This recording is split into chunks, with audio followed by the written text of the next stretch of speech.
What's up YouTube, Metro here 2012 here, and today I have episode 9 of my NBA 2K17 MyGM mode.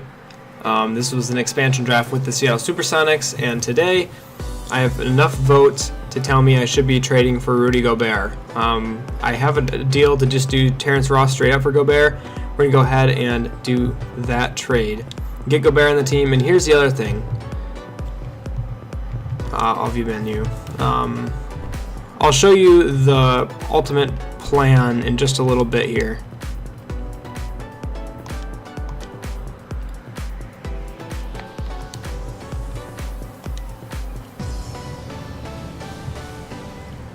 Oh boy.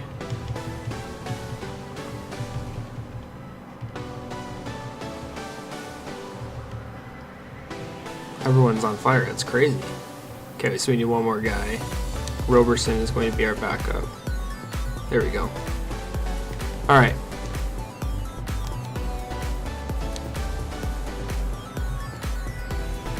I'm just going to say no comment so I don't get in trouble. Press trust. Went down.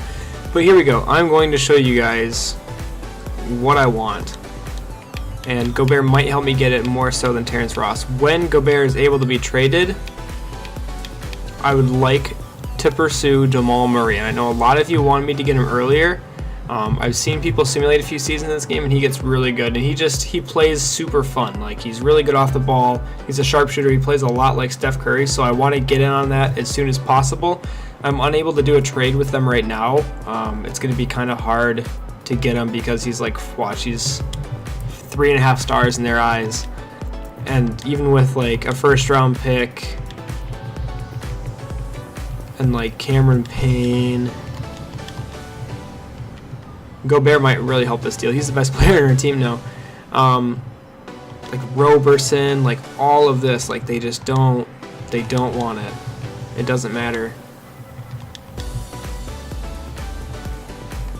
I've tried making these deals happen, guys. It's not happening. You're asking me to give away a valuable asset in Jamal Murray when none of the assets to get back seem nearly as valuable. So yeah, they just don't want to do this deal. So I'm thinking if I have Gobert and he's worth enough to them, they might want to do it. Again, they might not because they have a few centers, but that's the idea. If not, we have Gobert, and essentially his salary is $8 million less than Terrence Ross. We can either sign an extension with him or let him go in the offseason.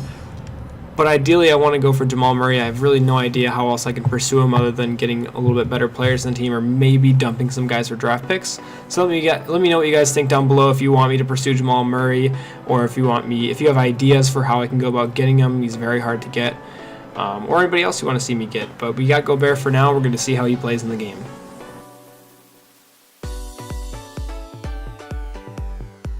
Welcome to another exciting broadcast of the NBA on 2K Sports. We've got San Antonio facing Seattle. And the Spurs start out with the ball. And the starting group for the Spurs, the defensive duo of Green and Leonard make up the perimeter. Aldridge out there with Pau Gasol. And it's Parker in at the point guard position. The San Antonio Spurs able to put the first points up on the board. Levine for three, buries the long-range jumper. Now with 6 minutes left in the first quarter, the Spurs are taking the ball. Tony Parker into the lane, misses the layup. Kyle Anderson grabs a rebound, passes up to Cameron Payne, looking for somebody, gets it to the inside, to the new guy, Kyle Anderson for the easy dunk. The score is now 4-8. Now up to 11-4. 5 minutes left in the first quarter. Tony Parker has a nice drive and layup. Cameron Payne slacking the defense a little bit there. Inbound the ball to Cameron Payne, passes it up to Rudy Gobert, into the middle for Kyle Anderson, and gets the dunk. Very nice play there. Good teamwork. Now 13-9, the ball was given up to Cameron Payne, who drives and hits the layup. Very nice pass up the court, and a great 2 points for Cameron Payne. The score is now 15-9. With just under 4 minutes left in the first quarter. We get the ball into Julius Randle, our big post scorer. Posts him up, makes a nice lefty hook, and we're heading back on defense. Payne gets the ball into Boban Marjanovic off the bench. Beautiful shot. A lot of the suggestions for Gobert were saying that having Boban coming off the bench was going to be excellent, and it really was, because I had not only Buddy Hield off the bench, but also Boban, and it helped me a lot to keep the second unit scoring, and you see him there again. Really helped to have him there because I didn't just lose all my momentum every time the subs came in. I kept it rolling. Boban again. He's just a beast off the bench. Super helpful to have him. Tony Parker's taking a crazy shot there. We're getting the rebound, going up to Andre Roberson. On the fast break, decides to pull it back and take a three-pointer. Great shot. A lot of people wanted to see him become a 3-and-D guy off the bench. We're really going to work towards that unless we can trade him for Jamal Murray, but I don't think we're going to worry about that right now as LaMarcus Aldridge gets a very nice and-one dunk, and he hits the free throw to convert the and-one. The score is 43-25. We're blowing the Spurs out of the water at home. Levine takes up the ball, kicks it to Roberson, inside to Gobert. Roberson had the shot, but he saw Gobert was wide open underneath, got the dunk. Here we go now, 45-27, 3 minutes left in the first quarter. Gobert posting up, hitting the hook shot, very nice play there. And now Dejounte Murray inside to Buddy Hield with a nice layup, but it was goaltending. They blocked it, but it was goaltending interference. Here comes Buddy Hield up the court, 53-33, with a 20-point lead coming into halftime. Calling for the pick. Bobby Portis was not open. Buddy Hield's pulling up, misses the shot. Great offensive rebound by Portis. Kicking it out to Kyle Anderson. Jones launches it. He got it up that time, but it wouldn't fall for him. So as we conclude the first half, so far fairly one-sided. Seattle ahead, delivering the blowout. Time now for the halftime break, with the third quarter soon to follow, right here on 2K Sports.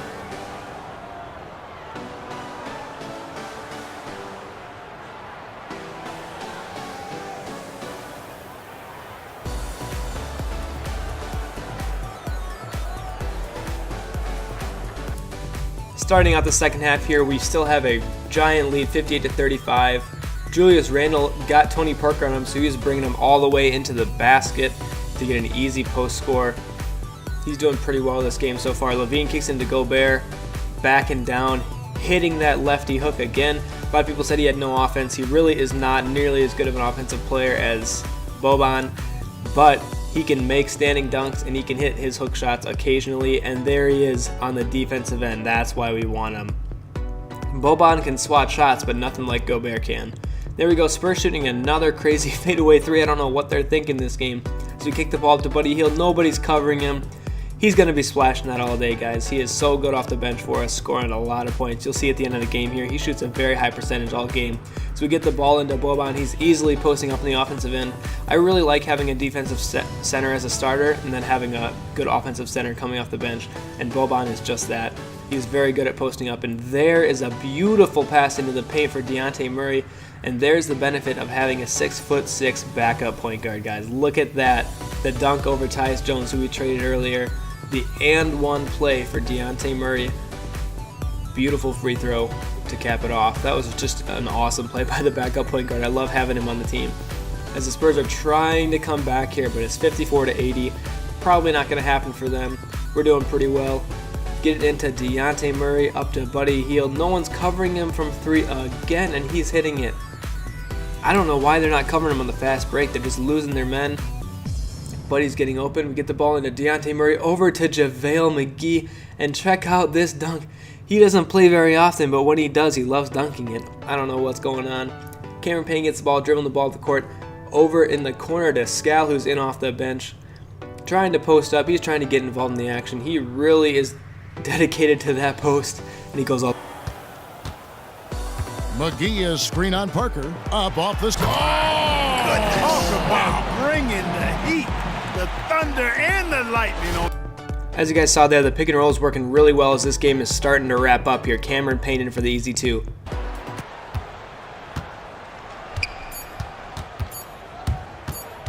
Parker outside. So no problem for Seattle as they get the win. This game may not have been the most exciting we've ever seen, but you have to appreciate just what a clinical performance they put on. I know their fans appreciated it, and we saw at times just stretches of excellent defense, potency from an offensive standpoint as well. They were pretty much dominant. And that'll wrap it up, folks. For David Aldridge, Greg Anthony, and Clark Kellogg, this is Kevin Harlan saying thanks for being with us. Last but not least, here is your Jordan Player of the Game, Buddy Hield.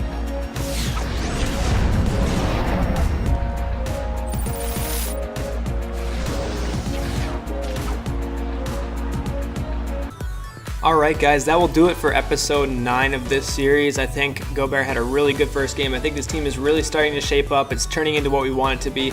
Your guys' suggestions have been great. Please keep them going for the next few episodes. Episode 10's coming up very soon.